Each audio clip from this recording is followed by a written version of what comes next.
Hey, what's up YouTube? Lightsaber Samurai here, and we're back again for another video, and this time I wanted to take a closer look at the 16-bit generation. And for most of us, when we think 16-bit, we either think about the Super Nintendo or the Sega Genesis, as those two companies were basically neck and neck throughout most of the 1990s. But most people who they think about the 16-bit generation, they usually forget about NEC's offering. NEC was a company, they made a lot of chips and program chips for other developers to make their video games, but they also tried their own hand at the console race, and they came out with the PC engine known to us in America as the TurboGrafx 16. So in this video I wanted to take a closer look at said system as well as go over my current collection. So without further ado, TurboGrafx 16, let's talk about it.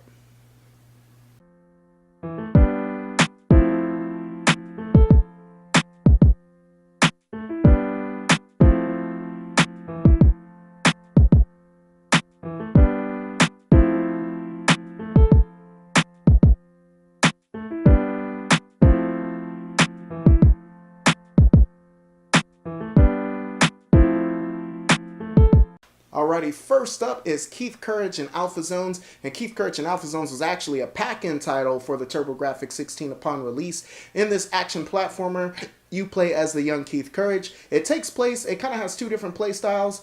In the first playstyle, you're up above ground and you're kind of wandering around wielding swords. It's an action platformer.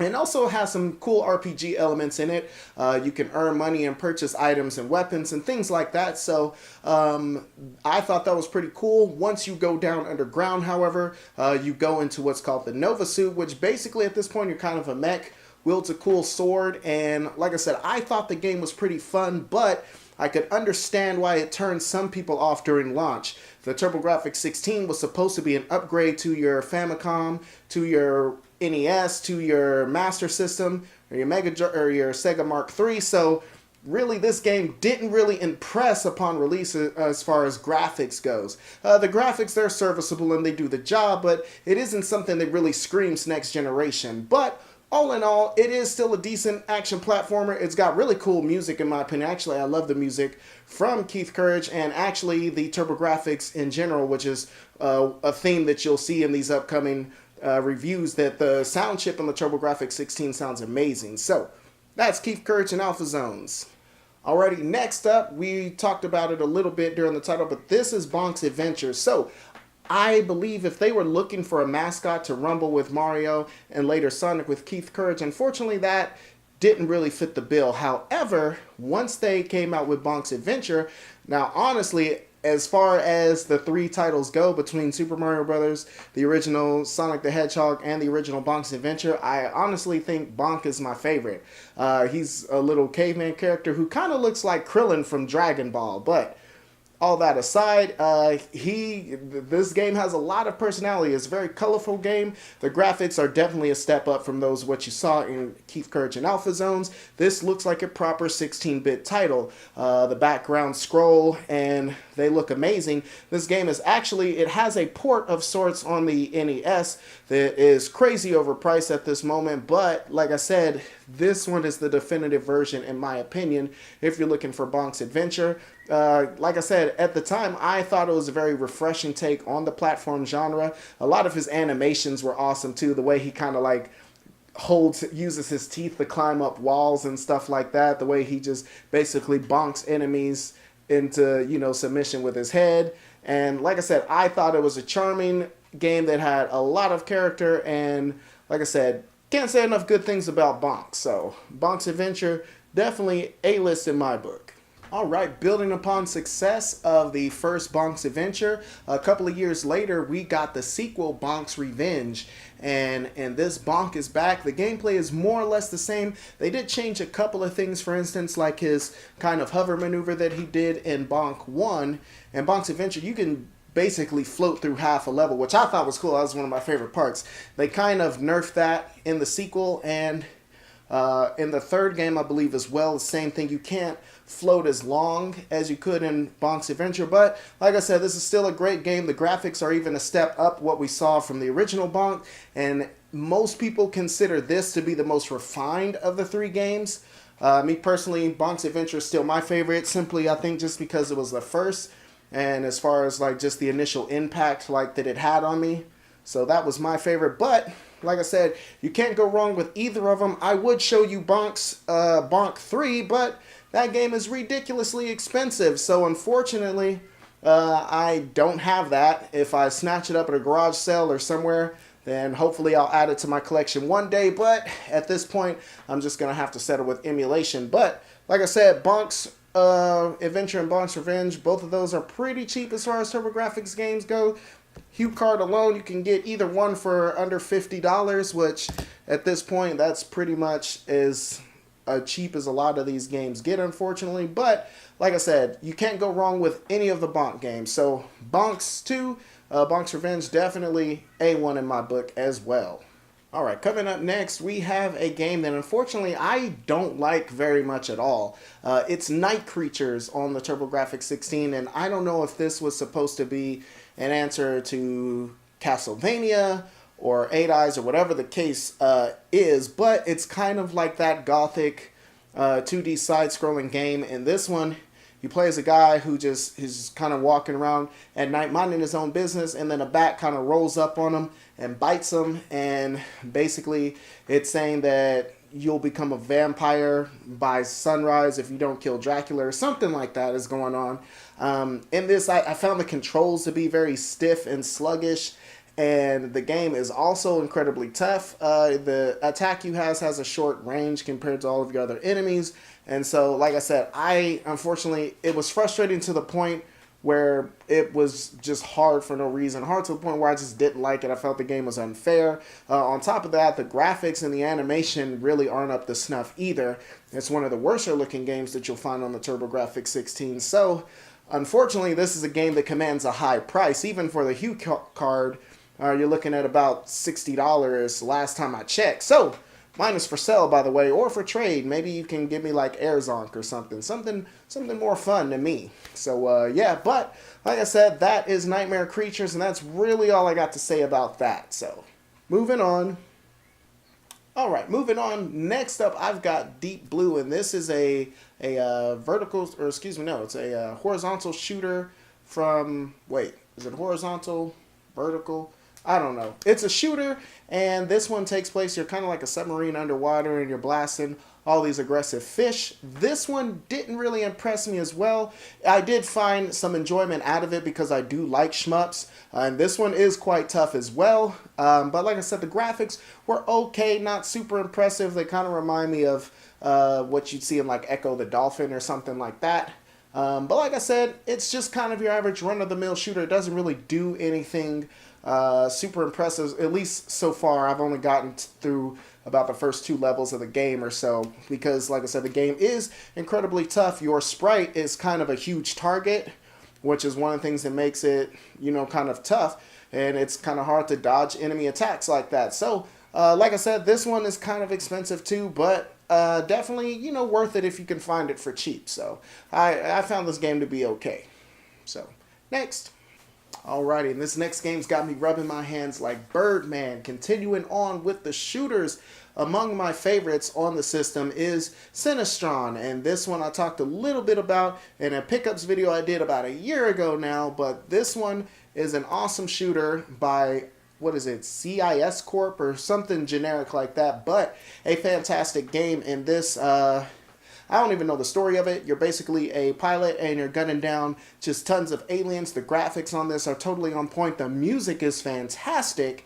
And the scrolling and everything's working exactly like it should. Again, a bit of a pet peeve of mine is the ship. I think is kind of large as far as sprites go in shooters. But this one isn't really like a bullet hell, so you don't have to worry about that, I don't think. I found it to be just the right amount of difficult. I didn't think it was as tough as, say, like Deep Blue or some of the other shooters on the system. But like I said, I found it to be right in that sweet spot. It wasn't too hard, but it wasn't super easy that I just breezed through it. In fact, I still haven't beat it yet. But like I said, that's mainly just because I kind of quit to go on to do some other things. But fantastic game, one that I do keep coming back to, and definitely highly recommend it if you find yourself with a TurboGrafx-16. Definitely be on the lookout for Sinistron. All right, guys, moving on to pinball. Next up, we have the excellent Alien Crush, and this was an early game on the system. I do like video pinball games. I like the one that was on Nintendo. I played that one a lot back in the day. I didn't own a TurboGrafx 16, but once I jumped into this, as far as those early systems go, this is so far among my favorite pinball games. This one came out during the time, I think it came out right after Aliens, which is the sequel to Alien. And that one came out around 86, so aliens in pop culture were huge at the time. They're also hopping into the Predator series as well. But taking a look at the graphics and as far as the design and aesthetic, definitely they were inspired by those movies. Like I said, it's more or less a standard pinball game. The ball physics on it work awesome. I mean, it does feel like you're playing pinball. They don't feel too floaty. They feel like they have some weight on them, which is impressive for such an early game. My only issue with it is an issue that most people have, is unfortunately the screen doesn't scroll. It kind of goes and then snaps halfway, you know, through the board, and so it'll kind of, sometimes if you get close there and you're hitting the bumpers, like the second set of bumpers, you'll kind of get that switch back and forth, and that could be seizure inducing. That's kind of a put off, but like I said, a small gripe can, when you consider that everything else in this game was done excellently. And its sequel, Demon's Crush, is even better, as by that time they figured out that the TurboGrafx could in fact scale. So once the scaling was put into the sequel, I mean, the Crush games, they became fantastic pinball games. Actually, I want to say that the sequel got a port to the Genesis, which might be more obtainable for most of you, so definitely be on the lookout for that one. I'm on the lookout for Demon's Crush on the TurboGrafx 16, but as far as pinball games go, you can't go wrong with Alien Crush. And like I said, it's definitely, as far as pinball games go, definitely top 5 for me. So if you see it, definitely pick it up. Highly recommend it. All right, next up we have a Gauntlet ripoff, but it's a pretty decent one, and that is Dungeon Explorer by NEC. This one, a cool feature about it is if you can play up to 5 players simultaneously, which has me on the hunt for one of those turbo taps and some more controllers. But like I said, you have your standard archetypes, your warrior, your archer, things like that. Your elf, wizard, you know, to cast spells, all of that.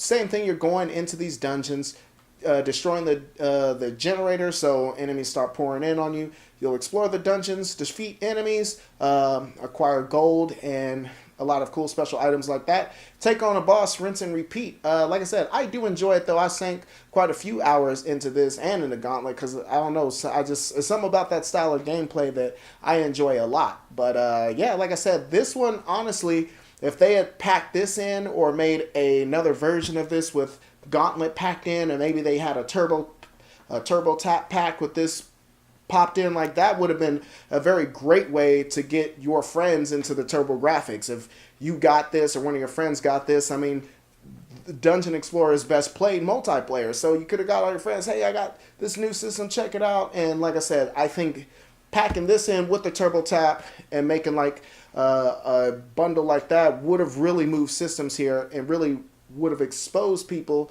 to the glory that is the TurboGrafx 16. Sadly, it wasn't the case, and they got Keith Courage instead. But like I said, if you see Dungeon Explorer, it's one of the cheaper games too, under, I want to say, about $30-ish. So like I said, if you see this one, definitely get it. It's fun to play by yourself or with friends if you can get a hold of a turbo tap and additional controllers.